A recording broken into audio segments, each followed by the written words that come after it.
শিক্ষা ব্যবস্থাকে নতুনভাবে ঢেলে সাজানো হচ্ছে। আগামীতে নকল বিরোধী অভিযান পরিচালনার প্রয়োজন হবে না বলে জানিয়েছেন শিক্ষামন্ত্রী আ.ন.ম এহসানুল হক মিলন।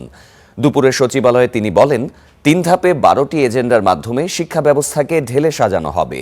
দুর্নীতিমুক্তে কাজ করা হবে ধাপে ধাপে। ঈদের আগে প্রধানমন্ত্রীর কাছে সুস্পষ্ট রোডম্যাপ দেওয়ার কথাও জানিয়েছেন তিনি।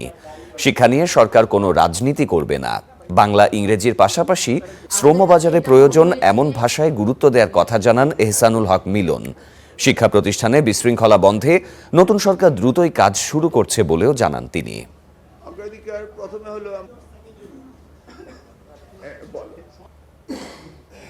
আমাদের একটু ইন্টারনাল প্রিপারেশনের প্রয়োজন রয়েছে। এনসিটিভিতে যারা কারিকুলাম এক্সপার্টিস্ট রয়েছে তাদের মধ্যেও কিছু সমন্বয় সাধন করা এবং কোয়ালিফাইড কারিকুলাম যারা করবে তাদের ওখানে প্রয়োজন রয়েছে। ইতিমধ্যেই সেই বিষয়গুলোকে আমরা দেখব বলে আজকে আশ্বাস দিয়েছি।